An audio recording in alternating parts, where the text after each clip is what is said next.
So in the spirit of learning and challenging, it's my great pleasure to introduce Larry Kramer and his keynote, Purpose, Is It Enough?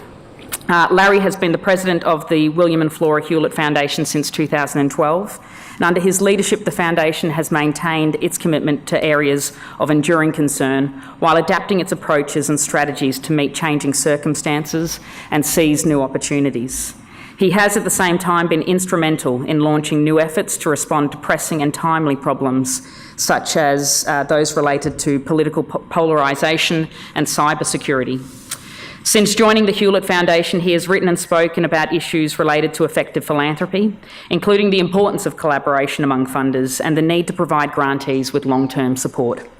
Before joining the Foundation, Larry served from 2004 to 2012 as the Richard E. Lang Professor of Law and Dean of Stanford Law School. His teaching and scholarly interests include American legal history, constitutional law, federalism, separation of powers, the federal courts, conflict of laws, and civil procedure. Larry served as a law clerk to the US Court of Appeals Judge Henry J. Friendly of the Second Circuit and US Supreme Court Judge William J. Brennan Jr. He serves as a director on boards of a number of non-profit organisations, including the National Constitution Centre, the Independent Sector, and the Climate Works Foundation. Will you please join me in welcoming Larry to Australia and the conference today?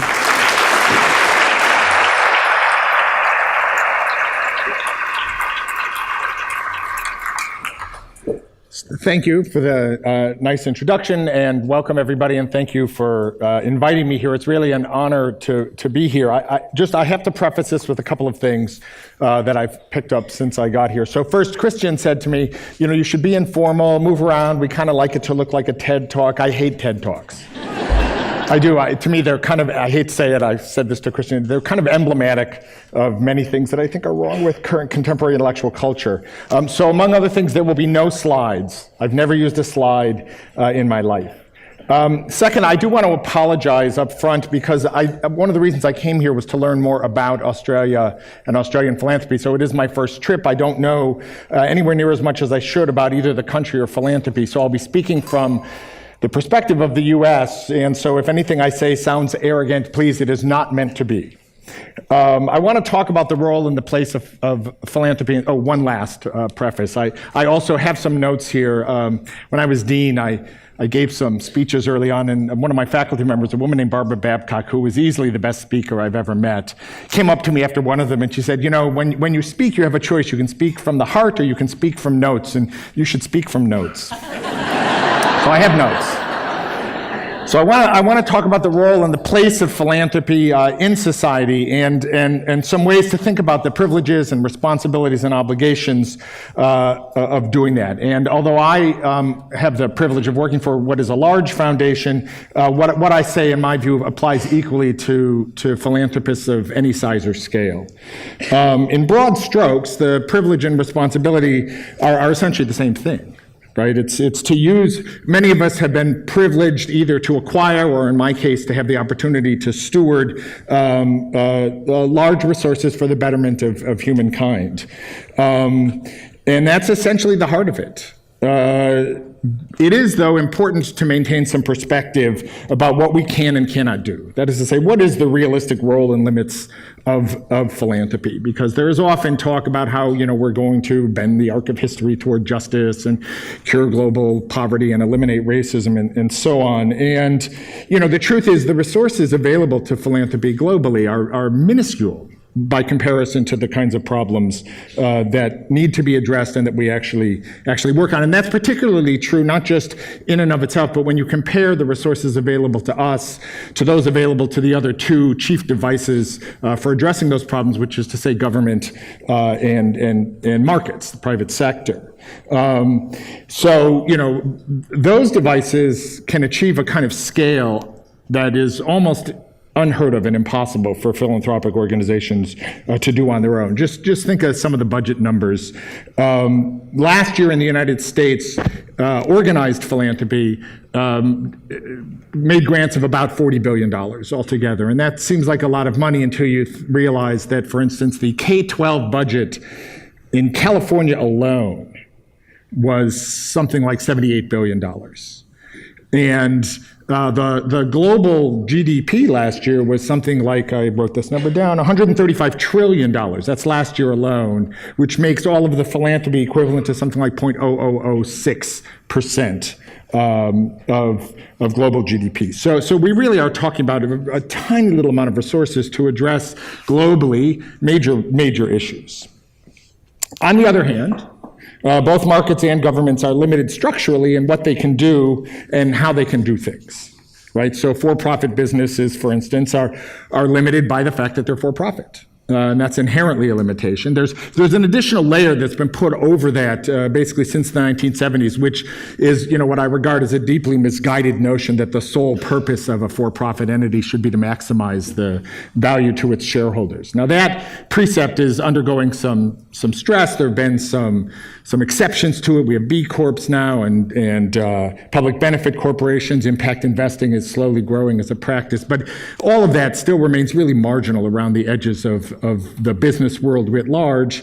And in any event, even if you got rid of the neoliberal overlay, there still would be the fact that you have to stay in business, and doing that inherently imposes a kind of short-term focus on what you're going to do. In the debate over whether to create foundations in perpetuity, I once debated Jeff Rakes, who made the point that very few businesses survive that long. Right? He said, look at the turn of the 20th century and ask which of the top 100 businesses were still there at the turn of the 21st century, and there were 2 or 3 of them. And I think that's true because of the nature of the market. I did point out to him that it's not true necessarily for other organizations like universities, which have lasted hundreds of years with endowments, and that foundations perhaps are more like universities than they are like private sector corporations. But that fact about the private sector is worth keeping in mind. Same thing with government.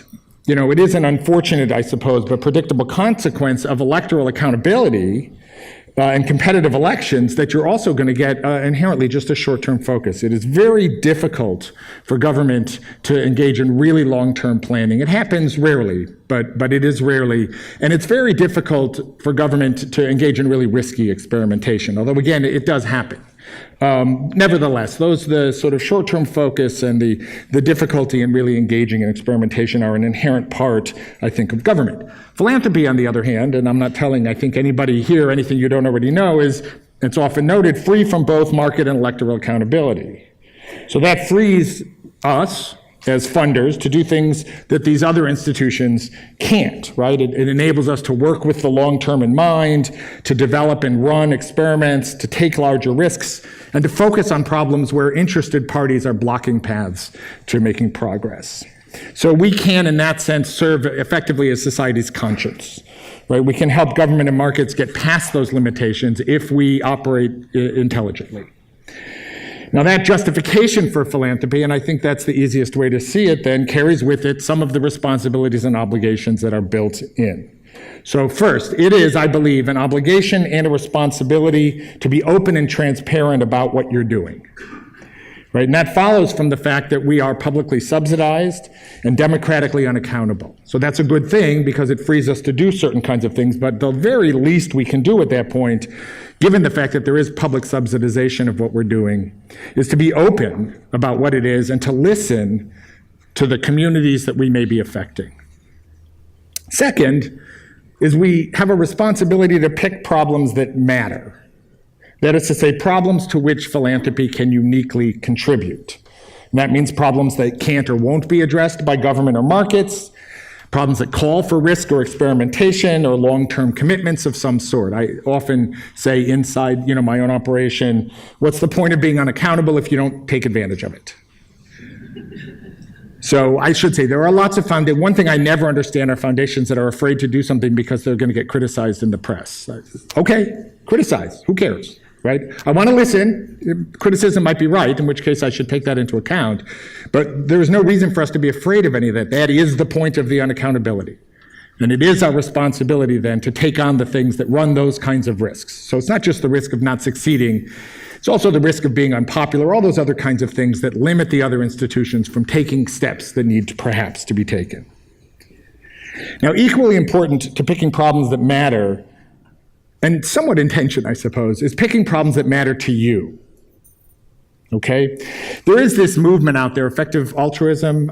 I assume many of you are familiar with it. There are many things about the effective altruism movement that I think are really admirable. But one of the premises, which is a notion that there's a strict hierarchy of things that philanthropists should focus on, and that all philanthropists are obligated to work on the things at the top of that hierarchy before working to the things below it. And I actually just don't agree with that at all. I think that the kind of goods we can do and the kind of bads that we can prevent are effectively incommensurable with each other. They're apples and oranges. Reducing global poverty to save lives is unquestionably a noble cause, but so is reducing poverty in Sydney or Melbourne. Melbourne, right? So is reducing poverty in New York. So is preserving biodiversity. So is improving education. So is supporting the creation of great art. There are a lot of worthwhile causes, even within the constraints of what it is that philanthropy can uniquely do. And I do believe that the best philanthropy is motivated by passion. So although purpose may not be enough, it is the place to start. Right? An entirely passionless, rational philanthropy is unlikely to be as committed, as creative, or as forceful as rationality motivated by genuine passion. A quick aside here, when I was an academic, this is related, not the same point, but there's a debate in politics also about whether democratic politics should be based entirely on reason or not. And I got into an argument with one of my colleagues about this, who was arguing that it should be based on reason. This is one strain in the deliberative democracy literature. And at some point in the argument, he was like red in the face, screaming at me about how important it was to take all the emotion out of politics. Emotion and passion are a really important part of what it is to be human and in guiding rationality. You don't want to be guided by that alone, but it is absolutely a part of it. So note that good philanthropy is about more than just passion. Not all problems are equal, and your choice of problems should come from an informed passion. It should not be just whims or frivolities. You should pick from among the many problems that objectively matter the one or ones that matter to you. But that itself should be based on, and you have an obligation to do research, to listen to others, to learn as much as you can and make those informed choices. When I went to Hewlett and was interviewing for the job, the board asked me, so what do you think about the problems that Hewlett works on? And I said to them, well, it seemed Hewlett, there were 5 program areas. It says to me, I said, it seems to me you've picked 5 of the 25 areas that can plausibly claim to be in the top 10. And that's pretty good. We're not really going to do much better than that by arguing back and forth about whether we should be doing something a little different, so I am perfectly content to work on those problems. Now, one other thing about that approach to problem choosing, which is to say, pick the problems that matter to you, although informed and from within a broad frame of the kinds of things where philanthropy can uniquely contribute, is that it also takes advantage of philanthropy's inherent pluralism. And I think that is really important. It's a pivotal aspect of ensuring the democratic legitimacy of what we do. So openness and transparency is one response to the fact that we are unaccountable. But so too is having a sector that is itself pluralistic. I think it would be much more problematic if, in fact, the entire sector lined up behind any one thing to then be unaccountable either to the community through a market mechanism or through a political mechanism. But we're not. And so one of the ways to ensure that we do that is a degree of independence on the part of everyone. Okay. Second, just picking an area to work on or a problem to work on is not enough. The resources that you have, the resources that you're stewarding are, as I mentioned before, rare, they're precious, they're tiny compared to the scale of the problems that you're trying to address. So it's not enough just to do philanthropy, you have to do it effectively. There's an immense amount of bad philanthropy out there. Right? There's a lot of philanthropy that's being done thoughtlessly, without any vision, without any real plans. Where I come from, there are new philanthropists with, I'm going to say this, vast amounts of money coming in every day with no idea what they're doing and no real interest in learning how to do it better. That is why I do think there is an obligation to learn how to do philanthropy as well as to learn what you should be doing. They are distinct things. It is important to focus on both. When I got to Hewlett, I had no background in philanthropy. I'd been an academic my whole life.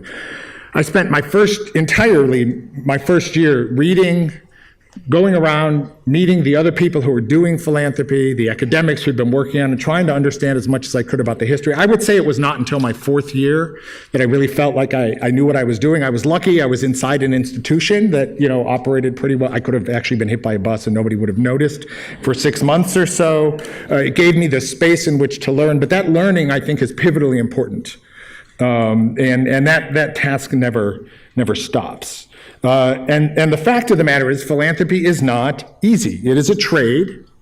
It's a task that combines art and science, that requires thoughtfulness and planning and creativity. So that's what we mean when we say strategic philanthropy, that philanthropy needs to be strategic, nothing more, nothing less than working thoughtfully to do philanthropy effectively to achieve our goals. Now, there's a big debate around the phrase strategic philanthropy and what does it mean, and a lot of criticism. So let me just say at its heart, strategic philanthropy consists of 3 very simple propositions. 1, you should have a clear goal in mind, right? You should have an articulated and articulable goal of what it is you're trying to accomplish.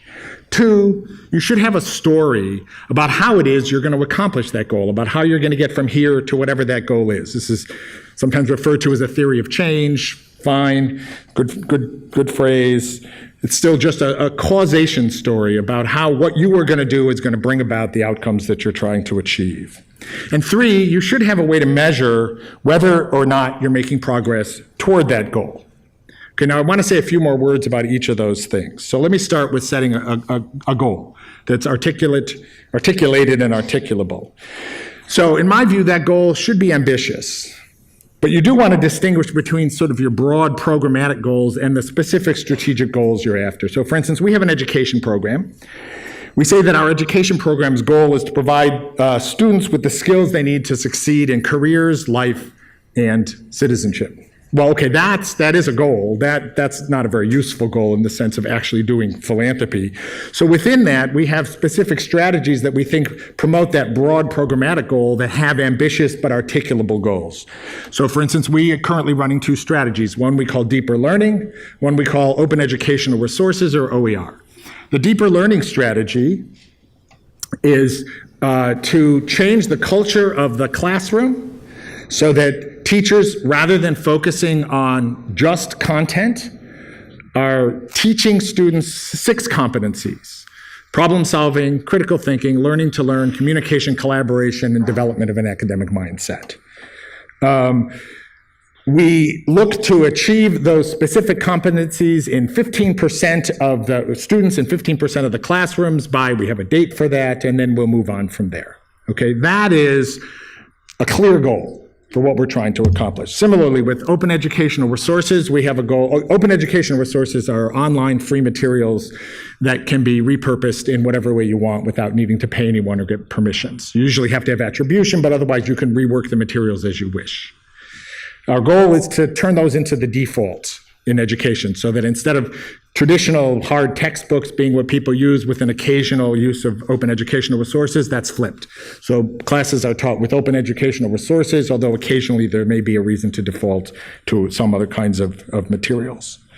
In our environment program, on the conservation side, we have a goal. The broad goal of the program is to preserve biodiversity in the open spaces of the North American West. Well, okay, that's a little broad. So we have actually developed strategies underneath it, one around land conservation, one around river preservation, in which we look for specific kinds of protections on specific amounts of land. We've actually targeted we divided the American West into 23 biozones, and we've targeted half of each of them for long-term protection. Not full protection necessarily, different kinds of protection depending on the land. So those are, as I say, those are pretty ambitious, but they are articulated and you can understand what it is that you're trying to accomplish with them.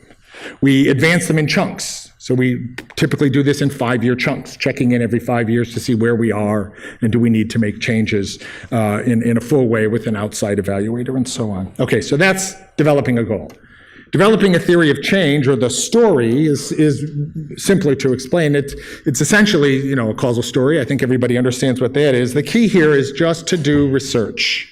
It means understanding what is known about the field It means talking to your potential grantees. It means talking to, in particular, the intended beneficiaries of the work to make, as somebody said in one of the opening remarks, to make sure that what you're doing is actually something the community wants and agrees on and thinks you're going after in the right way. It means especially talking to other funders, because there is nothing worth accomplishing that any of us is going to accomplish by ourselves. It means developing a story together with all of those entities. And again, just to give you a sense, if I come back to the open educational resources strategy for us, that meant thinking through what are the pieces we need to put in place in order to get to the default use.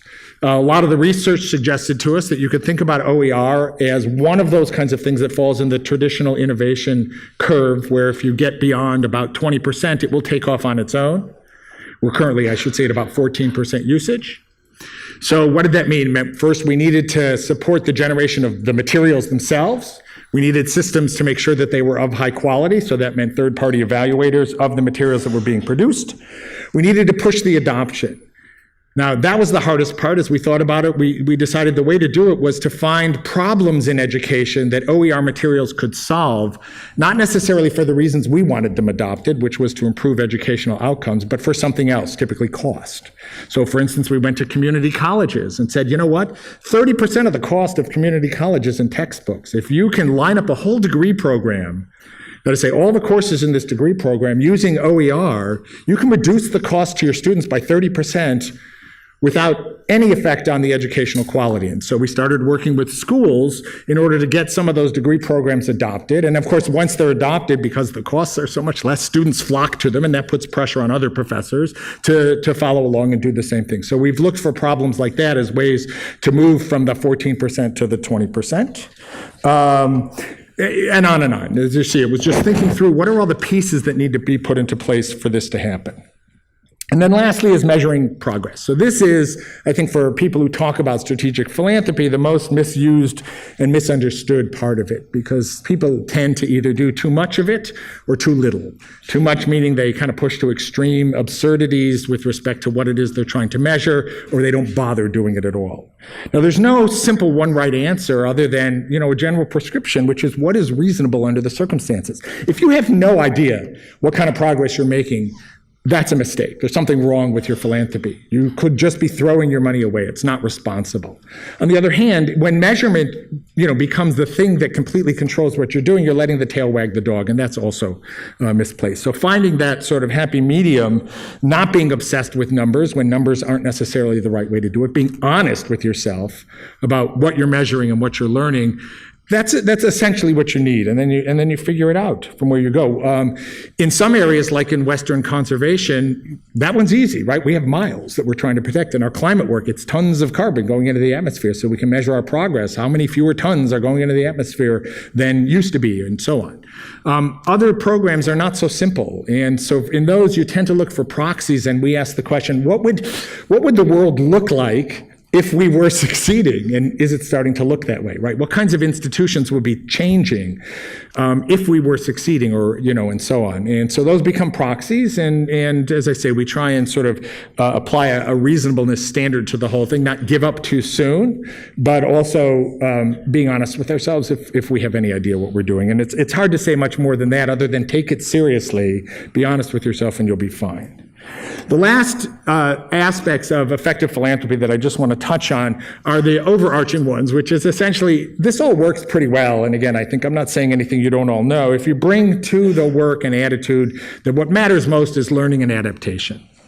So I actually try never to use the word failure and never to use the word accountability when I'm talking inside about philanthropy. I think those are the wrong frames to take to the work. It's not a question of whether we're failing or not, right? It's a question of whether we are learning. So we set our goals if we're not achieving them, the question isn't why are we failing? The question is what's not working the way we thought it is, and what changes can we make to make it work? Now, it's a small adjustment, but it has pretty profound effects. There's this constant discourse about how hard it is to talk about failure. At Hewlett, when I got there, we had a week devoted to talking about failure. We had long sessions about how hard it was to talk about failure. And I eventually said to the staff after one of these, I said, it seems to me the only thing that makes it so hard to talk about failure is how much time we spend talking about how hard it is to talk about failure. It's like going into a room and saying, don't anybody panic. It's the best way to create panic. Let's not worry. I don't go through my life asking on everything I do, am I failing or not? I have things I'm trying to accomplish. If I'm not accomplishing them, I ask why not? And if it's the wrong thing, because I'm not ever going to get there, then I'll change. And if it's not, I'll figure out what changes I need to make to do it. And that's the attitude you want in your philanthropy as well. So it's a question of just thinking about it in terms of learning and adaptation as you go along. It's not a failure if you're not getting there. It's that you have misunderstood something and you need to rethink and learn more. And part of the way to do that, and this is the other key aspect, is to develop healthy partnerships with all of the people you need. So that means there's no first and foremost, because it's really healthy partnerships with all of the following, but it means first, healthy partnerships with your grantees. Do not treat your grantees like contractors. Develop partnerships and relationships of trust with them. Choose to fund them even within strategic philanthropy because there is alignment between what they are doing and what you want to do. And that only happens if in developing the strategy in the first place, you did it in conversation with them so that your own thinking was shaped by theirs. And then give them general operating support and let them do what they do. Right? That is such an obvious lesson, and it is so seldom followed. It is really, at least in the U.S., it is really striking to me. Only about 25% of U.S. philanthropy goes in the form of general operating support or unrestricted support. The vast majority of it is this controlling project support that nobody likes and everybody keeps doing. So think about your grantees as your partners, work with them to develop the ideas, and then let them do what they do best. But it's the same thing with maintain an ongoing conversation with the intended beneficiaries and the communities you're trying to help. You need that kind of feedback from them. And particularly you need it with your funding partners, right? So you're not going to accomplish this alone. And if you just settle in on your strategy and basically your idea of partnership is, I am happy to partner with you as long as you do it my way, nothing's ever going to happen. So you have to be open and willing to shape your strategy to some extent to that of the people you want to work with. And they do as well, right? In order for all of you to succeed. And all that takes is like that small bit of modesty, which says, I think I know pretty well, but I may not know everything and I may not know best. So the other people here, they've also been working on this really hard. They're pretty smart. Let me listen to what they're saying and take it into account as best I can. There is this weird framing thing, when we often are thinking about, if I had if X is on my staff and X comes in with an idea to do something a little differently, we're going to take it seriously in one way. If X is on the staff of another foundation, we treat it totally differently, even though I would be perfectly happy to hire X to work in my foundation. So why is that? Right? And I say to my staff, just if we know and trust them, the fact that they technically work for another organization is no reason to take what they have to say less seriously if we trust and respect them in terms of what it is they know and what they have to bring to the process. So that kind of attitude, I think, goes very far. So that kind of approach to philanthropy, and it is mostly an attitude, again, it can encompass can encompass any form of philanthropy, whether it's public policy shaping, which is the bulk of what we do at Hewlett, so-called venture philanthropy, which is getting in the early stages in small organizations and helping to build them, field building, whatever it is you do. And it also works on any size. It's just an attitude and approach in terms of how you think about what it means to be effective in achieving your goals. And it matters today especially because the truth is the world is facing some problems that are massive, that are in fact potentially existential, at least to our societies. So these are problems that are not going to be solved by philanthropy, as I said at the beginning, certainly not by philanthropy alone, but they may not be solved without philanthropy either, because they're all characterized by the kinds of limitations that make it difficult for other institutions to address without the kinds of help and interventions that philanthropic support is uniquely capable of providing. So we have a pivotal role, even if it's not sort of, the lead. I said before that you should choose problems in terms of what you care about, that there's no strict hierarchy. And while that's largely true, I think there may be some exceptions.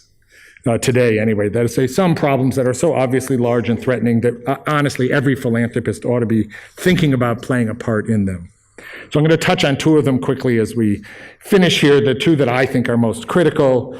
And critical because unless we address these successfully, whatever progress we make on other problems is just going to be undone.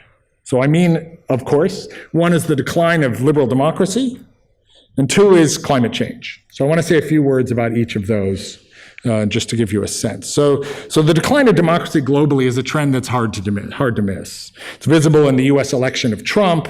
In Europe, it's visible in Brexit, in the rise of populist nationalist movements, in successful restrictions on democratic politics in countries as varied as Poland, Hungary, and Israel. It's equally visible in global efforts to restrain and restrict civil society in nations like China, India, across Africa, and even in places like Canada and the US. Nor are the strains on democracy measured only by those sorts of overt and obvious actions and institutional collapses. They're present as well in the paralyzing polarization that is increasingly rendering democratic institutions incapable of acting to address citizens' problems. We see that kind of polarization in extreme forms in the US, but it seems to be growing and popping up across democracies, and certainly here in Australia. Even with what little I know, it's hard to miss that.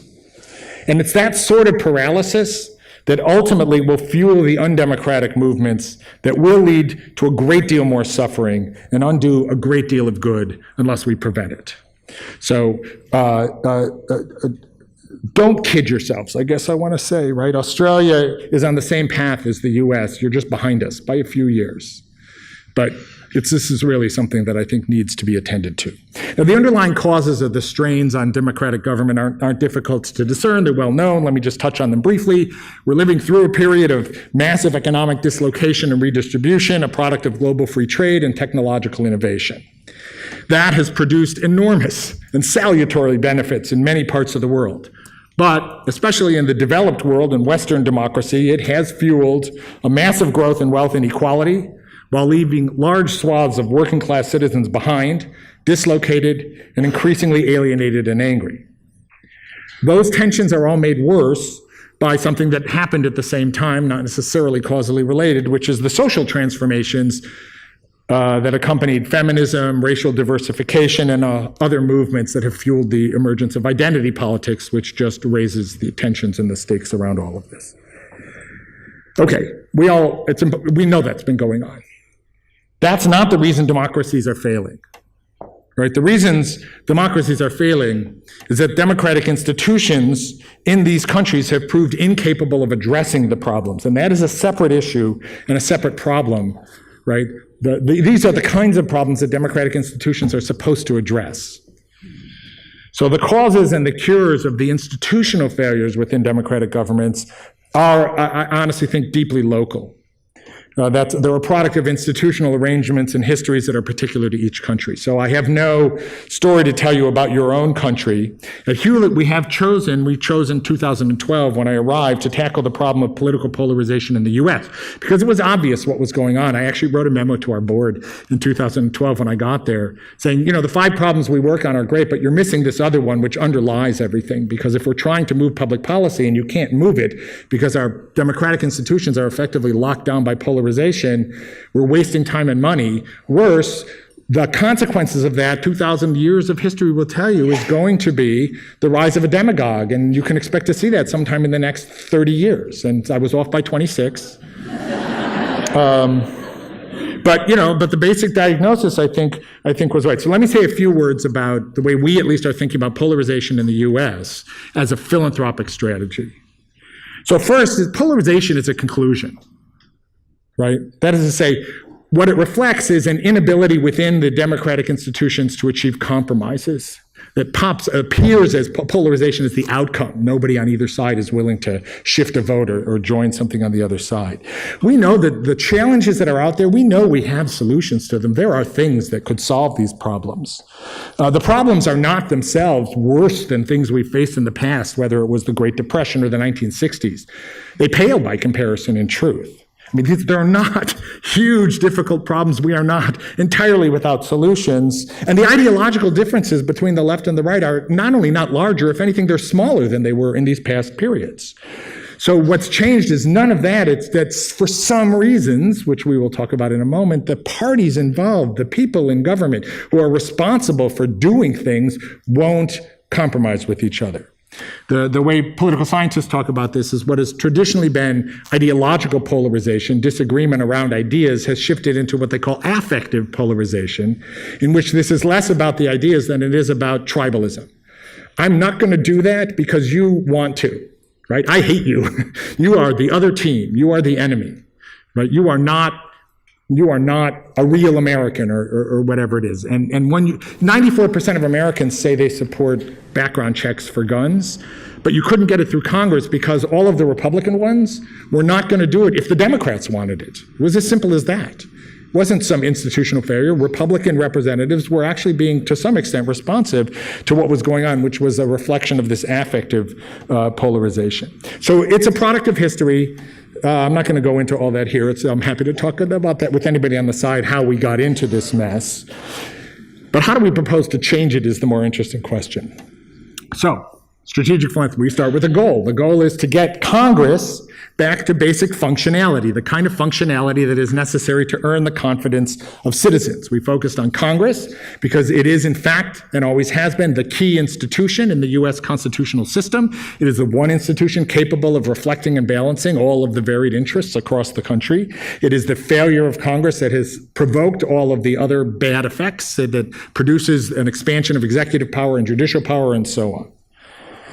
Okay, how are we going to do that? What is our theory of change for getting Congress back to functionality? So this one's a little more complicated, but in a nutshell, we start with the idea that in truth, in politics, people take their cues from political leadership much more than the reverse. When it comes to how to behave in politics, people take their cues from how their political leaders behave. And you can see this in the US. The polarization started in Congress, and it has been spreading down and out slowly and now more quickly ever since. You can easily trace this if you follow news polls and so on.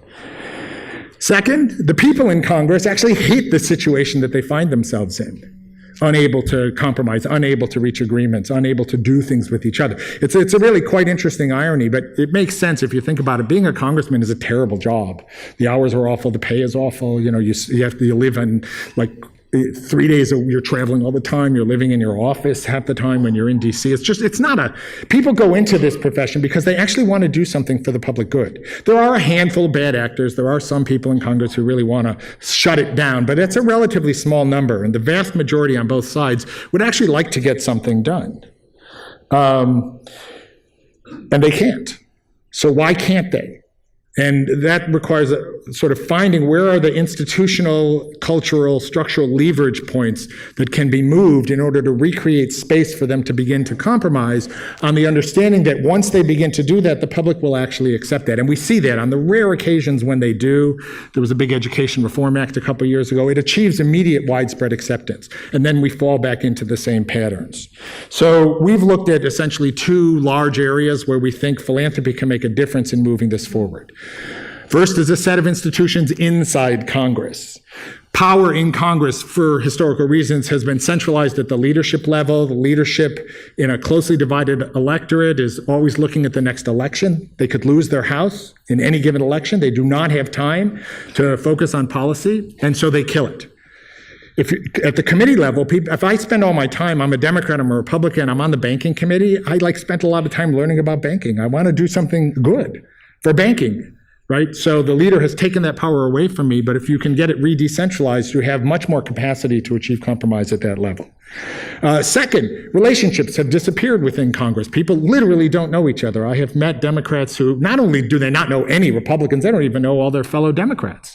They're spending so little time. They're spending so much time on fundraising and so on. So we need to rebuild their relationships, and in particular, bipartisan relationships. The norms that made this institution operate have been collapsing for years. So democratic politics presupposes political combat, but it's supposed to be like Fight Club. right? Or, Marquess of Queensberry rules. We're not actually out to kill each other. And those rules, the rules that constrain the politics, as they disappear, it becomes even easier to abandon other ones. And that's what we've seen. So we need to rebuild the norms. Now, how do you do that? It's a standard kind of game theory problem. We know from game theory that if a cooperative regime breaks down, you have to play tit for tat until both sides realize nobody wins this way. You never go back to the old norms, you need new norms. So right now, they're doing tit for tat, right? And we're actually okay with that because the Republicans need to learn that actually they're not going to win using the kinds of tactics that they used when Obama was president. If they do win, we have a serious problem. But right now, very little is actually getting done. Believe it or not, that is sort of a good thing because it hopefully will drive them to the point where they say, okay, we need to do something different. Our role in the meantime is to develop the kinds of norms that they can adopt when they are ready. So we're looking at 3 areas in particular. The budget process, it is completely broken. Both sides know they need a budget process. They know that's the core responsibility of Congress. One was developed in the 70s that has broken down. So we have been working with groups on both sides and members in Congress to develop a new budget process that hopefully at some point soon they would be ready to adopt. In fact, in the recent tax bill, as awful as it was on substance, our grantees succeeded in getting a provision for the creation of a joint committee to develop a new budget process. We're doing the same thing on oversight. We're doing the same thing around cybersecurity, which is one of the issues that's not yet deeply politicized. And the idea is if we can achieve some successes there, nothing succeeds like success, and we can begin to rebuild norms in the same way that they were broken down in the first place. So that's a long-term strategy, but if we can begin to do it, we can begin to give Congress the opportunities to be functional. Now, that's not enough, because a lot of the pressures come from outside Congress and the electoral system. So in particular, we know we have a huge problem with campaign finance. I won't go into it at length, but it obviously needs to be reformed. We need to free the candidates from high dependency on highly ideological, high net worth interests. And in the US in particular, we have this system of primary elections. 5 to 10% of the voters on each side are turning out for the primaries. So that means candidates are being picked by the most extreme elements of their parties. And it doesn't matter whether the district is competitive in the general election or not. So we need to solve that problem. And we're looking at things like ranked choice voting, multi-member districts, other devices to increase voter turnout in primaries. Again, the details, which are interesting and complicated, the point is simply there are these levers that we can push to begin the process we think of renormalizing politics. We're not going to do that by ourselves. There's a million other things that have to fall into place, but we see the role of, this is what you talk about, long-term high-risk philanthropy, because we could just fail utterly here. But nobody else is going to try. No other institutions or organizations are in the position that we are to do this kind of work, and it does seem like at least a potentially hopeful path. How are we going to measure success? Well, that one's fairly straightforward in this, right? So we're looking at what is the degree to which committees are being re-empowered to develop the legislation through the regular order. To what extent are new procedures being adopted? To what extent are members of both sides participating in the relationship building devices that we're putting into place? How many bipartisan bills are being proposed? And most importantly, where does public confidence sit with the institution as a whole? Historically, support for Congress in the US bounced between 30 to 50%. It's always been a little low. But at the really functional periods, that's actually a good thing. If confidence is like 90%, you're probably a tyranny. Because your polls probably aren't realistic. Like there's always the degree of cynicism in a real democracy. So 30 to 50% is what it historically had been. That's a big range, but were we at war? How was the economy? Who's the president? It now bounces between 5 and 15%. So we're looking, if we can get back into the 30 to 50% range, we will feel like we have accomplished something. Then we can start turning to all of the other problems that need to be addressed within the country, because we'll have a functional institution. Now note, by the way, this whole thing is itself incomplete because there are 2 other major issues to address if we're going to save liberal democracy. One is the problem of digital disinformation. I think don't need to explain that. And the other is the problem of getting beyond neoliberalism, which is to say we're also in a situation where on the left and the right, there's a dearth of ideas for productive disagreement. So historically, disagreement takes place within an overarching shared paradigm, which changes over time. It was mercantilism in the 18th century, and then laissez-faire in the 19th century, and Keynes in the mid-20th century, and then what we call neoliberalism or market fundamentalism or Milton Friedman in the late 20th century. And these idea sets work while they explain the world to people well enough so that they can develop solutions to their problems. They're never right or wrong. They're just better or worse as explanations. And then they run out as explanations and they need to be replaced. So Keynes was replaced by Milton Friedman in the 70s and 80s because, in fact, that kind of top-down government management was not working very well for people. Society was coming apart at the seams and the economy was not being managed very well. The sort of free market orthodoxy worked for people. It seemed to, anyway, enough for them to embrace it. And we're now at the other end of that, where those ideas are themselves creating the problems while offering no solutions. Global free trade. The one thing you know for sure is the emergence of AI and machine learning is not going to be solved through free market mechanisms. That's going to highly exacerbate the kind of wealth inequality that neoliberalism tends to produce. But we don't have an alternative yet. So those are problems that need to be addressed as well. They're complex. We are actually working on both of those. They have their own goals, their own theories of change and measures for progress, and there's no time for that here. I must be running short. All I'll say is that you should be worrying about this too. Right? Now, as I said, how to do that isn't something in Australia, isn't something I can talk about, but do not take your democracy for granted.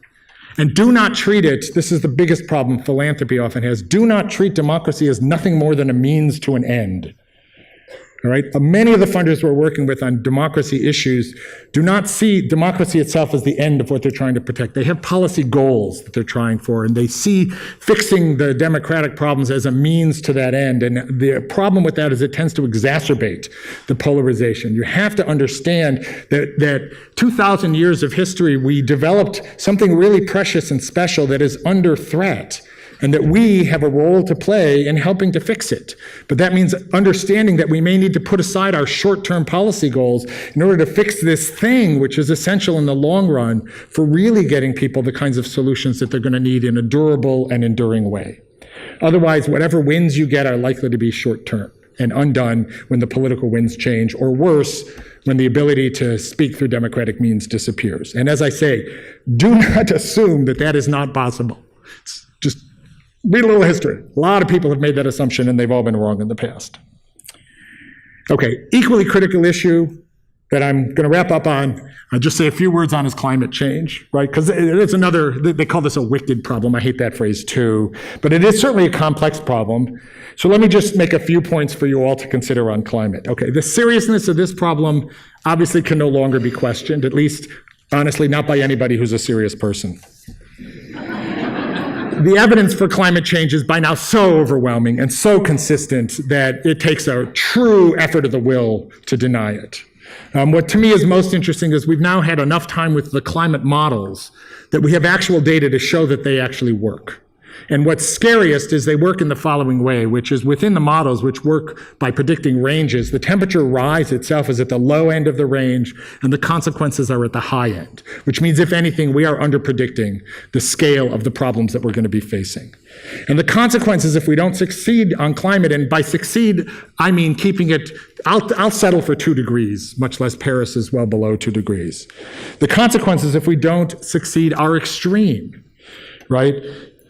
Massive heat. We've seen the first little bits of it, heat waves in the 120s. Imagine that being usual and common across the globe.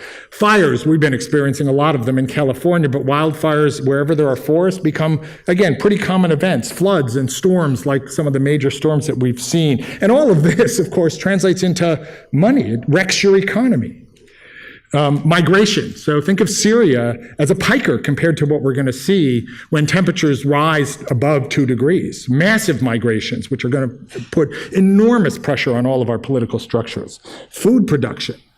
Coral's already dying. When it completely dies off, that's about a $150 billion a year industry that disappears, as well as many of our food supplies. Agricultural production on staples goes down by about 20%. Because of the shifts that take place. Now, we'll perhaps still be able to do this, but again, if you want, just translate it into money. Everything is going to become more expensive, which, of course, who's going to suffer from that are the poor, the people least capable of dealing with it. The costs of physical adaptation in cities are literally incalculable. So our focus on mitigation now is not because the problems aren't already here and we could use some adaptation, but it's that the amount of adaptation is going to be exponentially greater if we don't take these last few years to achieve the mitigation goals that we have. And the political consequences of all this then are it's not only going to undo whatever progress you think you're making on all of your other issues, whatever your issue is, but more, right? If your concern is poverty, if your concern is inequality, if your concern is, I almost don't care what it is, whatever it is, the political pressures that climate change is going to put on it are going to move us backwards by some amount. And yet it's an achievable goal if we have the support we need. The truth is the climate movement, I know I'm going a little long, but I got to say this, the climate movement, philanthropy movement to date is actually, I think, one of the most successful in history. 10 years ago, when climate philanthropy was really started with the launch of ClimateWorks in 2007, we were on a steady track to 5 to 6 degrees warming by the end of this century. We are now on a track for between pledges made and actions already taken, if we can fulfill the pledges, somewhere between 2.7 and 3.3. Now, when you think about the fact that the entire globe runs on fossil fuels or ran on fossil fuels, that is an incredible achievement. It's just not enough yet. So as I like to say, we are winning the fight on climate, just not fast enough. So that last degree is going to be much harder than the first one, but there's no reason to think we can't do it. We have the strategies, we have the grantees, we have the technologies. Literally, the only thing we're missing from the philanthropic side is the resources to do all of the things that need to be done. Because there's not one path. There's multiple paths, and we have to try them all because we're not quite sure which combination is going to work. And yet, at present, only 2% of global philanthropy is focused on climate. How is that possible? So here's a thought experiment, and then I'll leave you with that. Imagine the world as it's going to look in 2100 if we don't succeed existed today. So imagine that those 120-degree heat waves were common right now. Imagine that the superstorms were happening all through the storm season everywhere in the world with the damage that they cause. Imagine that you had massive migrations on the lines of what's going on in Syria happening all through Africa and Asia and putting pressure on all of the other countries in the world. Imagine food production declining and food costs going up, and on and on and on. Imagine that was all happening today, and somebody came to you and said, if you'll put some of your philanthropy into this, you can make this stop. Who wouldn't do that? We would all do that. We would divert our resources. Whatever we're doing, we would divert at least some of our resources to solving that problem. So why doesn't it happen? I have to believe that it's because it's not going to happen for 60 or 80 years. And so it doesn't feel immediate in the sense that it is, but it's like if I drop a ball, it's going to hit the ground.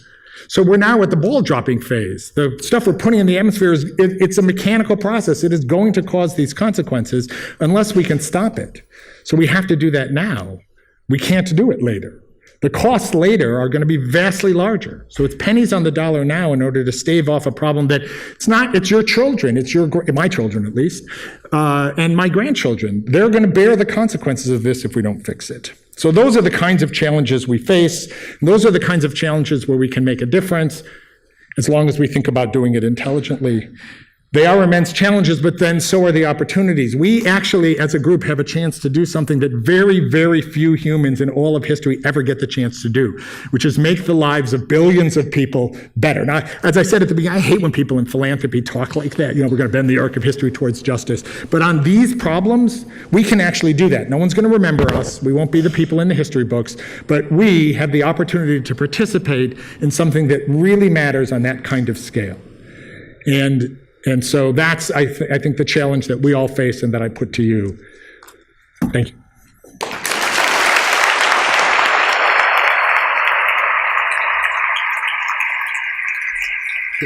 Okay.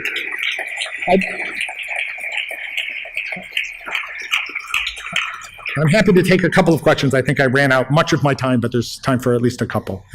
So we've got mics coming around. Please, would you just really quickly introduce yourselves? And I'm going to be really bossy. Please keep it to a question and short and snappy so that we can get through a few.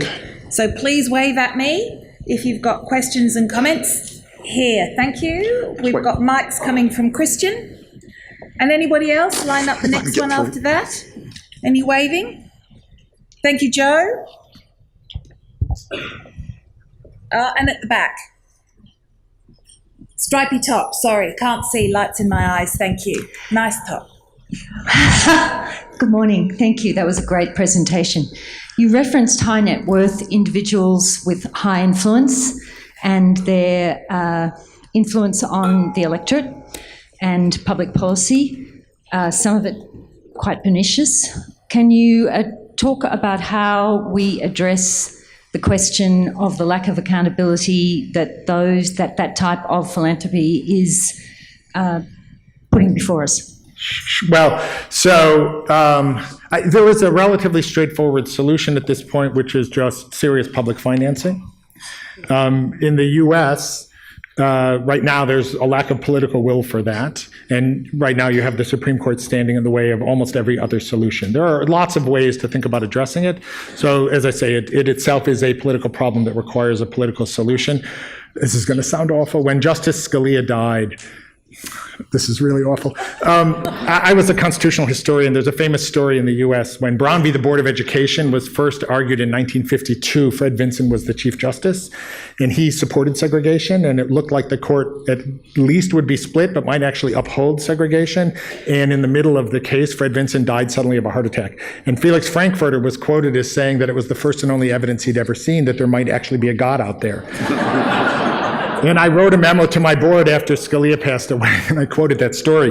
Unfortunately, as you know, the appointment process didn't work the way we had hoped. So we have a Supreme Court that stands firmly in the way of any sort of regulation, reasonable regulation of campaign finance. So we're going to have to figure out a solution to that problem in the U.S. But, if you're not bound by the extreme libertarian free speech doctrines that we have and just have kind of reasonable libertarian free speech doctrines, there's all sorts of ways. I think a lot of the things that are done in Europe work reasonably well, and a serious system of public financing would work perfectly well. We know we can do that. Joe Skrinsky, Sky Foundation. You've made a terrific, rousing call on climate. Can you give us some of the practical approaches Hewlett is taking to actually work on that? Sure. So there's an array of things that need to be done. So first, there's completing the efforts which are already underway and moving along rather well, and that is finishing the shift to renewable energy for the production of electricity, completing the electrification of the transportation fleet. So those are sort of two relatively easy ways. The progress there, by the way, we're now at the point where it's not so much government regulation that we need as financial investment. So our focus for the next stage going forward is we need about $1 trillion a year invested. And there are various things that philanthropy can do to build the infrastructure necessary to unleash that investment. So that's one set of activities. Second, we know we need to make a lot of progress around what are called negative emissions, which is essentially carbon capture and storage, agricultural reform, and deforestation issues. So again, there's strategies in place for all those. We have the science, we have the technology, we just lack the resources that we need to move those strategies along. There's a split within the movement, although at Hewlett we are firmly of the belief that nuclear has a role to play. And again, we're at a point where the technologies are in process. They need a sort of final push to get to the kind of modular nuclear that can be done relatively cheaply and much, much, much more safely than has been done in the past. What am I missing? I had written this down somewhere. And then the other key area where we think we need to begin moving forward is we know Southeast Asia and Africa are future large emitters, unless we can get there now and help them leapfrog that. And there's no activity right now to speak of in those countries. So those are the main areas where if we can sort of line all those things up, we think we can get there pretty easily. Easily is an overstatement, but we think we can get there.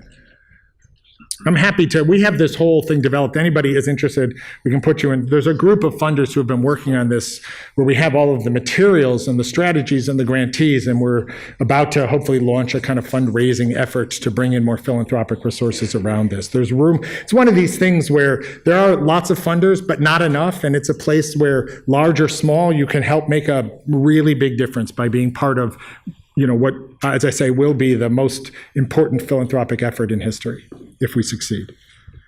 Hi, my name's Genevieve Fitzgerald. I'm from the Mercy Health Foundation.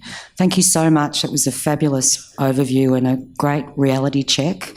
I'm particularly interested in the climate change discussion and the link to open resource sharing. I know I have a daughter working in sustainability behaviour change in a commercial system, and she's just moved to New York and she's facing a confidential disclosure agreement thing, and one of the comments is she cannot share any of her learnings with any other company she moves on into the future. And we were literally this morning talking about it on the phone, about how are we going to get best practice when someone makes an innovation and it's not in the philanthropic sort of value space, but the corporate, more competitive space.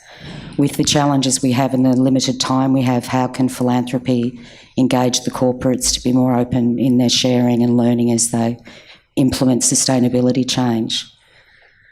So I missed the particular example just because you were speaking quietly. But okay, sorry. I guess the question is, can philanthropy in some way be a lever to help the corporates embed and also open their best practice in the ways we're responding to climate change? Yeah, so there's not an answer to that other than we have to engage and we have to work with them, and it's one-offs. So I'll give you an example in a different domain, which is the digital disinformation domain, where we have this huge problem, and the ability to diagnose or work on it is because all of the data and information is held by private companies who have both good and bad reasons for not wanting to release it.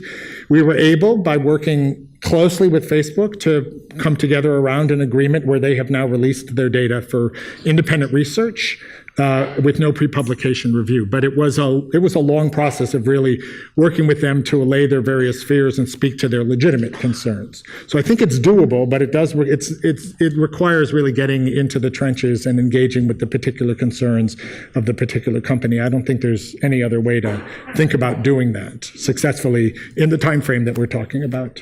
Lucky last, Sophie at the back. Thanks, Larry. It's Sandy Shaw from the Newsboys Foundation. I'm interested in your thoughts around the role of the free press and independent journalism in relation to the future of democracy. It has one. I think there's no question, right, that a free press and free speech generally are essential for any kind of flourishing democracy. Okay, there's nothing much more to say than that. It's clearly a truism. I actually think there are two major threats to that now. One is the financial model itself. So that has nothing to do with the polarization, with Trump, with any of that other stuff. It is that there is a lot of pressure because of technological innovation around how to sustain really strong independent media. And there are solutions being developed to that. The nonprofit media are emerging, new forms of partnership and so on. So I think we can solve that problem in the long run. The digital disinformation problem is of a different nature. The truth is, this is a kind of golden age. Certainly in the US, it is definitely a golden age for the media. There is a ton of amazing work being done by journalists. The problem is not that, it's that it's being drowned out by this sea of propaganda that has been generated by technological change. So when I had this conversation with my board, I said to them, imagine it's 1964 and somebody comes to you and says, Lyndon Johnson is running a child trafficking ring out of a pizza parlor. Let's get this story out. So in 1964, how would you have done that? Well, you could self-publish and 10 people would see it because you couldn't have reached a mass audience. There were extremist outlets that would have published your thing. The John Birch Society had the Watchtower. The Communist Party had a paper. They would have run your story. But the only people who would have seen it were people who were willing to go out of their way to go find those things, and that tended to be a relatively small number of extremists. If you wanted to reach the mass public, you had to go through your CBS, NBC, New York Times organizations, and they curated it, and they would have shown you the door. They wouldn't have run that story.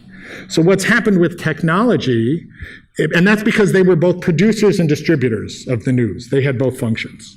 So in their production function, they curated, and in their distribution function, that meant you didn't get to anybody. The internet comes along. Now I can produce that story at a pretty high level of quality myself very cheaply, and by putting it on the internet and through the social media who have subsumed the distribution function, I can reach a mass audience. So mainstream media is still being produced. There's as much good journalism as ever, or if not as much as ever, there is plenty of good journalism, and people are reading it, the data shows. The problem is they are also being surrounded by a sea of propaganda, and propaganda works. And so the polarization is not that people aren't reading the New York Times or the Washington Post. It's that alongside of it, they're reading Breitbart or the Daily Kos or whatever, InfoWars or whatever crazed thing there is out there, and it's working on many, many people. So the problem we need to solve to secure the role of the free press is, what would you do if it was 1923 and somebody said, you can shut down the Nazi propaganda machine? Would you have done it? I would have. I will say, free speech notwithstanding, right? The consequences are such. So I'm not prepared to just shut them all down, but we're going to have to come up with a solution. We have 20th century speech norms that rested on 20th century technology. The implicit cost benefit allowed us to indulge in norms that had really broad protections for even the worst speech, because the truth was the vast majority of people were never going to see it. And now they're all seeing it, and it's eroding fundamental institutions in the society, and we need a solution to that problem. So the preservation of a free press is both solving the economic problem, which I think we can do, and solving the propaganda problem, which we don't have answers to yet. Sorry to cut you off, but we are going to have to bring that to a close. Thank Please you. thank Larry.